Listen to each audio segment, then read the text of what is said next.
welcome. I'm Bonnie Graves, and I'm very excited to be tasting wine on a gorgeous afternoon in Pismo Beach, California. And every time I come to Pismo, there's something new. And what I'm very excited about today is a brand new tasting room, at least new to me. I haven't been here before, with a husband and wife winemaking duo. We're tasting wine today at Liege with Curt and Kara Schalchlin. So thank you very much for welcoming us. And Curt, let's go ahead and start with you. The name, tricky for French. Am I saying it right? Help me out. How do you guys say it? You're saying it right. So okay. It's Liege Wines, and the meaning behind it is "son" is without in French, and "liege" is an old root English word that allegiance came from. Right. So basically, it means without master, without king. And what does that mean about winemaking? How do I tie that in? Well, the fact is, I work with all Rhone varietals, like you'd already said, and these varietals back in the Rhone Valley have a very deep-rooted history. So most of the wineries have been handed down from father to son and grandfather to father. So most people are following deep-rooted traditions there. Right. So my spin on it is the fact that I'm making these Rhone varietals here on the Central Coast with very little history.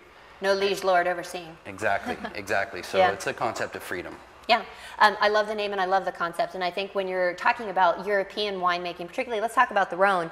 One of the things that I find fascinating about this area, we're in Pismo. We've talked a little bit earlier with some other winemakers about the influence of the ocean and this sort of maritime climate, but it's really fascinating the variety of grapes that this climate, we're talking Edna Valley, Arroyo Grande, heading further up north towards Paso. I know you probably work with some Paso fruit. Heading down south, you get into Santa Maria and a really warm Happy Canyon, Santa Ynez area. In this whole broader sort of Central Coast area, there's an incredible diversity of grapes that are possible, more so than other areas. So tell us a little bit about why Rhone varietals. We were talking a bit earlier about John Albin, sort of one of the great legends who helped put this area on the map specifically for Rhone.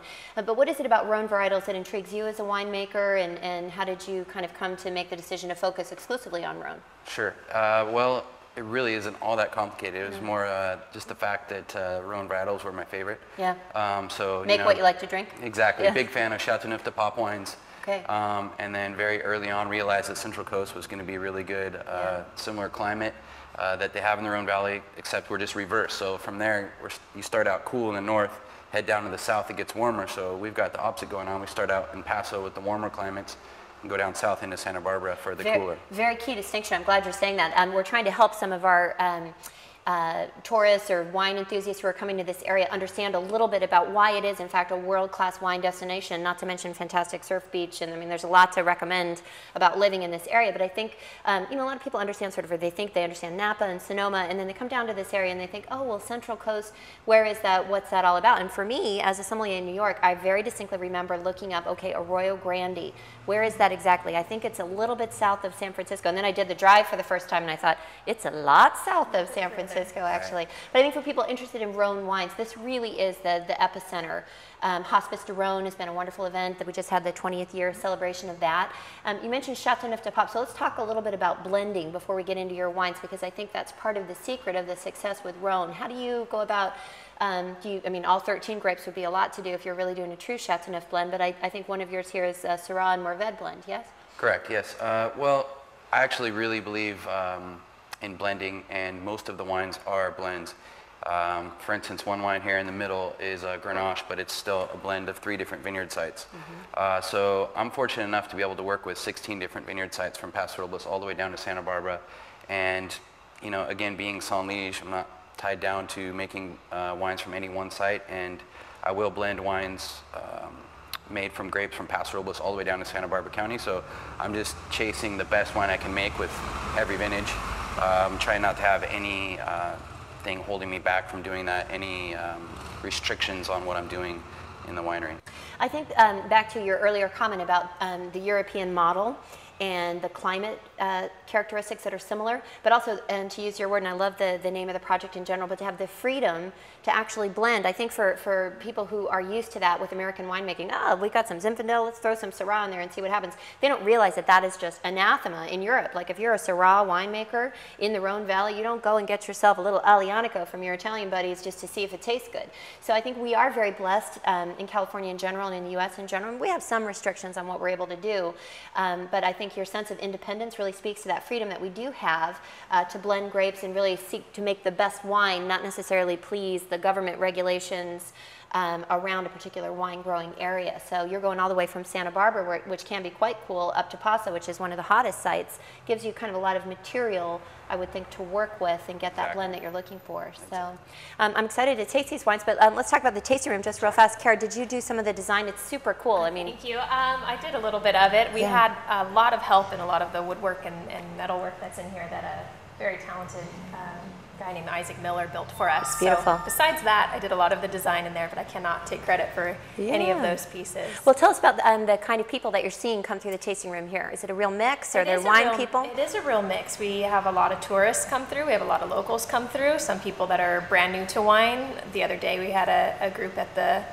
the tasting bar that Curt was kind of giving them a wine tasting seminar. And like, here's what you do first. Do you find that people are more or less curious? I mean, I think the old tasting room model, and again, I hate to pick on Napa, but they take Route 29 and the traffic jam, the people in the limousines, and they're got a driver and they're tossing back wine. And honestly, sometimes it's like they just couldn't really care less about the wine in the glass. And one of the things that I like about what you guys are doing is that it's got a lot of focus. It's very specific.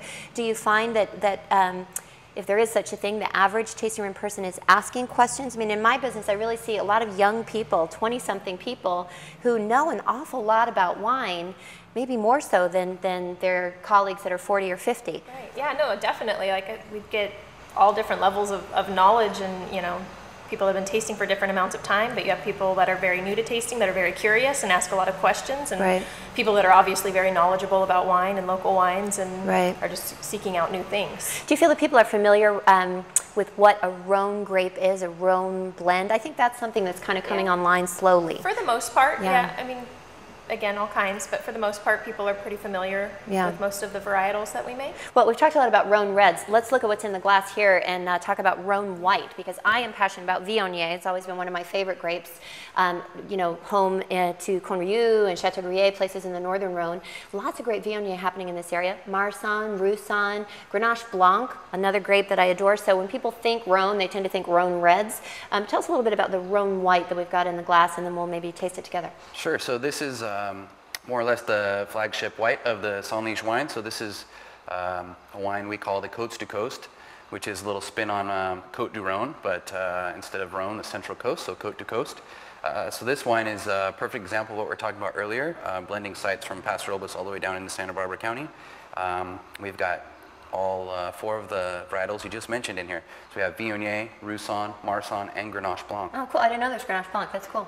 Are they, what percentage-wise, what's the cepage? It's about 40% Viognier and, equal parts Roussanne, Marsanne. And I can tell I'm going to love this wine before I even taste it, folks. And the reason why is I love Viognier. 100% Viognier, though, it reminds me a little bit. We have some jasmine that's blooming outside my son's nursery. I got a little guy at home. And the smell is almost like overpowering. And it's the same feeling I have sometimes with 100% Viogniers, where that jasmine, honeysuckle, intense florality is so much, it's almost like, ooh, I feel like I'm drinking perfume. Whereas if you've got enough Viognier that kind of is the skeleton, if you will, and then you've got some of those other grapes bringing something else to the party, I can tell I'm gonna like this already. So it's very nice. Give it a taste. Any oak on this wine? So actually this wine is fermented 100% in oak and aged 18 months in oak. Okay. We're looking at about 20% new oak here. Okay, here's a factor for people who may not be familiar. It's not just are you doing the wine in stainless steel or are you doing it in oak, but is it new oak or is it what we call gently used older oak, which in many ways, I think that whole Chardonnay brand new oaky barrel chewing on a 2x4 approach to white winemaking, that's really changed a lot. And I think another thing that shows kind of the evolution of understanding white wine making in general is being willing to use oak in a more limited capacity, and you said 20% new. It gives a little bit of that kind of nutty lift, but it doesn't become the only element present in the wine.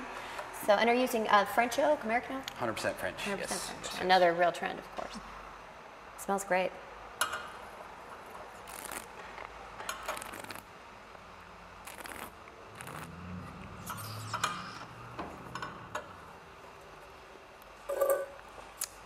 I'm a pro. I swallowed. I've got to do this all day, folks. They can taste wine. I've got to do this all day. I better go slow. Beautiful wine. Acidity, that's got that really nice bright acidity. Again, with Viognier, sometimes if it's too dominant, I find in the blend, then you just kind of, it's got that flabby kind of, it doesn't have the brightness and the kind of cleansing acidity. So I think that Grenache Blanc is a really nice element in the wine, and the Roussanne gives a little kind of nutty something. How much of the white wine do you make? There's about 300 cases of this made. Okay, wonderful, delicious. Let's move on to, should we do the Grenache next? I think that would be great. And the Grenache is called Pickpocket. So this is the Pickpocket. So I make 2 reserve Grenaches a year. Okay. One being from my Paso Robles site. We call this wine the Pickpocket because my winery is down in Santa Barbara County, and it's the concept that we stole some grapes from those guys over the grade. The other wine that we don't have here today is the Engedi, and that is my Santa Barbara County Reserve Grenache. Cool. Now, I've often said I'm a sommelier, so I get paid to taste wine from all around the world, finished products. But if I were to have my fantasy life and be a winemaker, where I'd be making millions of dollars, right, as a winemaker, I think I'd want to work. Sleeping on it. Exactly. I think I'd want to work with Grenache. I used to always think Pinot Noir. And then, I don't know, the older I've gotten and the more I've had experience tasting Grenache from around the world as a blending component, as a standalone varietal, it's to me just such a fascinating red grape. So what do you find is a challenge with Grenache, and what is it that brings you to the grape? Well, so Grenache is, probably my main love, my first love. First wine I ever made, 2003, was actually 100% Grenache. Yeah. 60% of the fruit we bring in is Grenache. So kind of a Grenache house, yeah. Yes, Good. Exactly. So challenges with it is it just really wants to throw a big crop all the time in the vineyard. Yeah. So, we're just trying to keep it in control and Do you have a try lot and of get input concentration. with your vineyard guys? Are you able to say, hey, we got to drop fruit? Folks, let me just clarify so we're not super geeky. Vines really want to make as many grapes as possible, but if you let them overproduce, what do you get? You get really thin, watery grape juice. So one of the keys of vineyard management is being brave enough to pick those grapes off the vine before they ripen and throw them on the ground or get rid of them so that the vine really is forced to concentrate its energy. So the gamble is less wine at the end of the day, less grapes on the vine to harvest, but you have more intensity of flavor. So for you with Grenache, you're saying that you think it's particularly important that it's so vigorous that you've got to be willing to take that risk and get rid of some fruit? Exactly. So we're fortunate enough to work with a lot of great vineyard managers, and they get it. Yeah. So, that we're not having those kind of battles. They understand what's going on, and the fact that we need to take the wine back and make really nice concentrated wines, and yeah, they're helping us achieve that. For me, Grenache is always a study in cherry, kind of black cherry to red cherry. A lot of kind of green secondary aromas. There's a pretty note for me of almost like balsam or pine or something that just to me it's beautiful. It smells like Vacherin to me, or not as earthy as a Gigondas, but really pretty. Beautiful one. I'm not spitting this one, just for the record.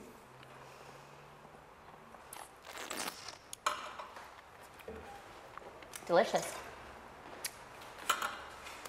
Make good Grenache. Thank you. All right, and our last for our lineup today is the Prophetess, which I love. I love your names. I think it's fun to, it's the opposite of saying, again, back to the issue of regulation, that you have the freedom to kind of label your wines, which in many ways, I don't know if you guys have kids yet, but naming is important. Like my husband and I agonizing over what to name our kids, and wines are your babies too, so it's kind of fun to have the freedom to name your wines that you're also, through the process of élevage, bringing up in the same way. I mean, there's a lot of parallels there, the freedom to name your wine. So tell us a little bit about Prophetess. How did that one come to be? So the Prophetess is probably really living the Saint Liege motto here. So this wine is always a dual vintage wine. The first year I made this wine was 2006, and when I bottled the 2006 red wines, I snuck some 07 in it. That's the name of the Prophetess, looking at the next vintage. Cool. So now we are on the 4th release. This is 2009 and 2010 Prophetess. Super cool. Not just cool, but also in many ways controversial. There are some people, and it's really fascinating. I do some work with champagne, and of course, many of the world's most legendary champagnes are multi-vintage. Hello, we have some grape juice from this year that was really great. This year, not so good. I know, and the Champenoise figured this out hundreds of years ago. Right. Let us blend again to achieve the best product that we're able to have. A lot of Americans do not get this. They don't get it. If it's a multi-vintage or a non-vintage wine, they think it must not be as good as if all the grapes came from the same year, when in reality, sometimes it's quite the polar opposite. So the ability to blend not just across geographical regions or across different grapes, but now we're into kind of a third level altogether of blending across vintages in order to achieve the best wine. And this now is back again to a Rhone blend. It's, is it mostly Syrah? It's Syrah and Mourvedre, Okay. so... Let's talk about Mourvedre. Sure. It's a tough grape. It's kind of the stinky one. And by that I mean it in a good way, folks. Not that it's stinky as in not a good one, but it has a really kind of identifiable aromatic profile. Why does it play nice with Syrah in the bottle? What do you think the balance there is? I think with this wine, we're just taming out the peppery and spice flavors of the Syrah, and then adding some weight and some depth. And the coloration too. We get really good color out of Syrah, so I don't know that the Mourvedre's so helping there, but it definitely adds more of those tertiary qualities that maybe you were alluding to with the stinkiness. So a little more like saddle leather, just adding complexity to the Syrah, and it's really a bright, expressive nose that we have in this one. It's interesting when you taste monovarietal Mourvedre, and it's really interesting. I did a class, a tasting exactly on this concept of sort of different components of Rhone, but as individual standalone varietals, and then encouraging people to literally mix in their glass. Like, okay, so now you've got 1/3 a glass of this Syrah, let's add in 1/3 a glass. So you've got 2 ounces, you know, mix it on the fly as you will. But I think it helps people understand, you know, one of the analogies that's commonly used, particularly for GSM, Grenache, Syrah, Mourvedre blends, is that it's a trio of voices. So if the soprano is out of harmony, then you're going to need, you know, it's the idea of kind of different vocal parts, if you will, you know, a high tone, a medium tone, maybe you got a great baritone, you got a bass note. I mean, Mourvedre is definitely the bass note, I think, in GSM blends, but it's the idea of allowing them to sort of achieve harmony. I don't love 100% Mourvedre. I want to love it, but it's a little too stinky, even for me. Whereas in this one, it's really kind of showing nicely, I think, with that, as you say, black pepper profile of the Syrah. So, Kara, what's your favorite? It's asking a mom to pick her favorite child. It's not right. It's really impossible, I think. For me, it changes. I always get excited when we have a new release because we do release twice a year. So I'll always find a favorite in the lineup. But from weekend to weekend when we're open here, I think it varies depending on. And the wines evolve in the bottle too. You know, that's the other thing that's so fun about the wine business, is that it gives you an opportunity to kind of revisit. Even if you made the wine and you know the wine and you've tasted it and tasting it, maybe it's been, you know, laying down, kind of getting complex for 6 to 9 months, and you open it up again and you go, wow, it's really changed in the bottle. Or it's shut down. It's not showing as expressively as maybe it was before. That's a thing that consumers, I think, sometimes have a hard time understanding, that the wine, it's a living thing. Yeah, it living, really breathing is. entity. It Breathing, really is. Yes. Absolutely. Yes. And the impact of aeration is another factor. The idea of helping a wine to open up, what does that mean? For a wine to be closed or be reductive, what does that mean? Anyway, so kind of a little bit geeky on that point, but what I want you guys to know is that these are really genuinely amazing wines. I've tasted wine for a long time, and I think it's really exciting, and I'm not going to put you on the spot and ask you your age, but I venture that you're both younger than me, and you're doing this amazing business, so I really wish you well. And you say the tasting room traffic is going well. Can tasting room people buy your wines here as well, or do you need to be on a mailing list, or how can people find your wines? Definitely, yeah. We're open to the public here, so we're open Thursday through Mondays, and, you know, encourage people to come in, meet us, taste the wines, and, you know, have a real authentic experience. I think one thing I'd really like to communicate is the fact that I think wine can be really intimidating for people. Yeah. And we're trying to create an atmosphere here that is very welcoming and a place just for people to come and hang out.